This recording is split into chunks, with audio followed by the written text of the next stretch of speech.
Greetings everyone, welcome back to my mess of a room. I still haven't moved, I'm still sick, and I have two packages here today for you. I'm going to come completely clean in both this and the next video.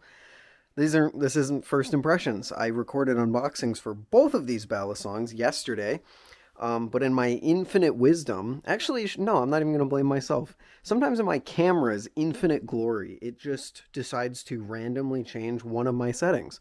And the setting of today, or of yesterday, I should say, the setting of the day was autofocus, which means that for the entire time that I unbox both of these products, the camera is just locked in on the background, and I'm holding up the balisong here and I'm showing it to you, and it is just the most out of focus cloudy BS you've ever seen. So I figured both you and the makers who sent me this stuff deserve better than that. So I'm going to re-record my first impressions. Basically, the only time I flipped them were in those videos. So I'll give you still very early impressions without it being my first reaction. I don't even think my first reaction was very good anyway. I've been getting home very late lately and I have not had a lot of energy to make these videos, so we'll see how this one goes. Today we will be opening up this package not from Glider, but from Remshi Designs. Full disclosure before I even open that. Remshi and I are good friends who talk outside of balisongs quite often, and he sent me this for the purpose of these videos. As far as I know, I don't get to keep it. I will be sending it back to him, so it's not a situation of me getting something for free. But please note any and all bias that I will have with Remshi, because he is someone that I regularly play video games with outside of all of this. So yeah. Before we open it, I just want to read you the quick little thing that he sent me. This is the Shino, aka the thing that I was so excited about at Blade Show. Comes in at 3.8 ounces with TI titanium sandwich handles, a 440C trainer blade, hidden Zen pins, bushings, steel washers, and a planned modular spacer system that might even include zippy stuff. I don't know. But basically, he finally got the Shino to a place where he really, really enjoys it, and he now says that it is... Where did he say it? Oh yeah, I think the current iteration of the design is pretty much exactly what I've been looking for, so I'm very excited to release it soon. Final pricing is still TBD, but he's 100% aiming to get it in at a price point cheaper than the Kuno, which is good because the Kuno is very different than this. The Kuno is a very light, all titanium balisong, including the blade. The Shino is not that. This is a stainless steel blade, and because of that, you can see that he has had to remove quite a bit of weight from the base, or else I imagine it would have a ton of a ton of pivot weight. But this thing is a goofy looking guy. The blade is actually longer than the handles because the tip comes out to the bottom of the handles, and then the Zen, kicks out even further than the handles. So we have a balisong that's just as much blade as it is handles, and it flips just as weird as it looks, but actually kind of not at the same time. So my initial impressions of this thing were basically that it standardizes the Kuno in a really fun way that I think a lot of people are going to be looking for. Because I know there's a lot of people out there who go, man, I love the design of the Kuno, but I wish it was just more of a standard balisong. The Shino turns that Kuno design into a more standard flipper. And while it's not entirely standard, especially with the way that the handles are, as long as the blade is, and it's still a fairly light design, 3.8 ounces. That's way lighter than the balisong community really was used to even just 2 years ago. I remember when I first got into the hobby, like 4.2 was considered light. Now we have balisongs coming in at 3.5 pretty regularly. It's pretty crazy. But the Shino is a very standard adaptation. I shouldn't say standard. It's a standardized adaptation of the Kuno. It allows you to kind of have that Kuno design that a lot of people like, but put it in a balance and a weight and a package, an overall package that's just far more reminiscent of a normal trainer. And I think it's really, really excellent.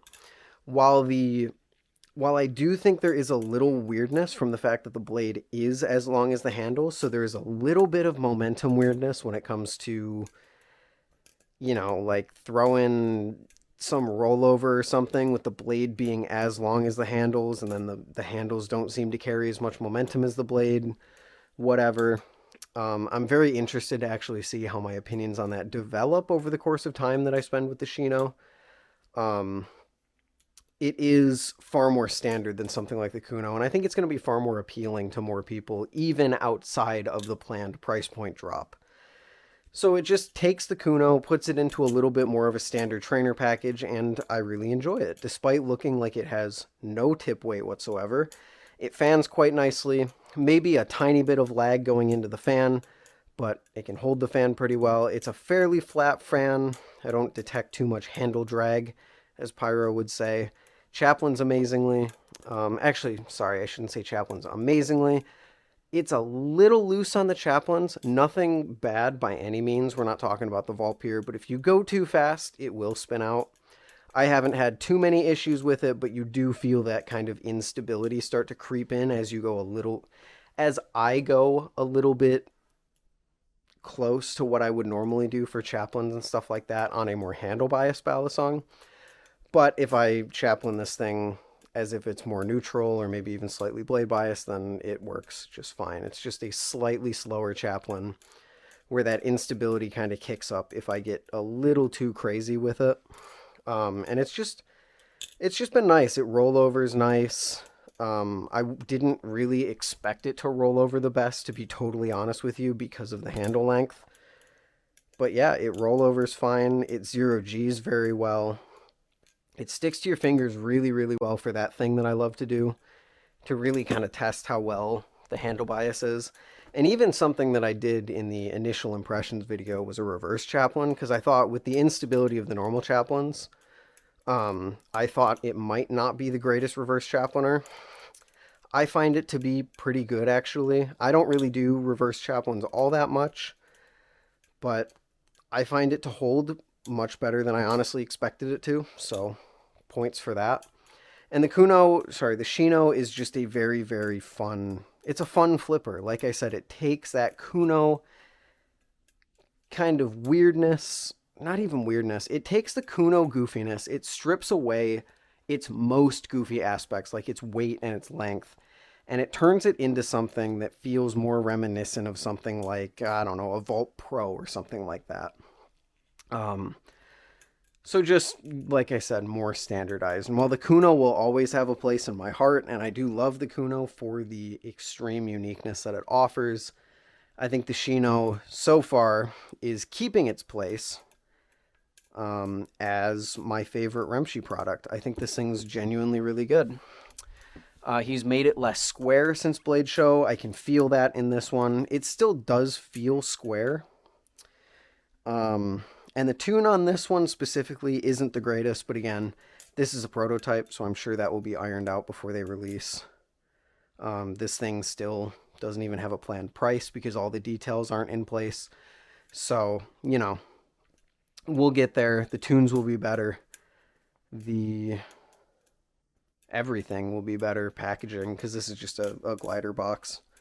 But yeah, I think Remshi really kind of nailed it with this one. I think this is going to be the balisong for people who wanted to like the Kuno but didn't, for sure. And maybe the Aluno will be for someone. Actually, I guess he's not gonna. He already made the Aluno once. But yeah, just in his lineup, if you want more weird than the Kuno, I say you go to the Aluno. If you want less weird than the Kuno, you go to the Shino. And it's pretty sick, and I like it quite a bit, and it looks cool, and it can do this. So that's fun. You gotta have small fingers, though. Finally, the one advantage I have as a small-fingered lad. So yeah, I think that's about it for my initial impressions. As always, I will be spending a bit of time with this, refining my opinions and letting you guys know how that time goes in the coming days. But until then, I want to thank Remshi again for sending... Sorry, Remshi. I want to thank Remshi again after just, you know, destroying his knife on my green screen. I want to thank you... Thank you. I want to thank Remshi for sending this thing out for the purposes of these videos. Always cool to check out your new stuff, bro. And I'll see you all... Thank you all for watching. I forgot to mention that, and I will see you all in the next one. Later.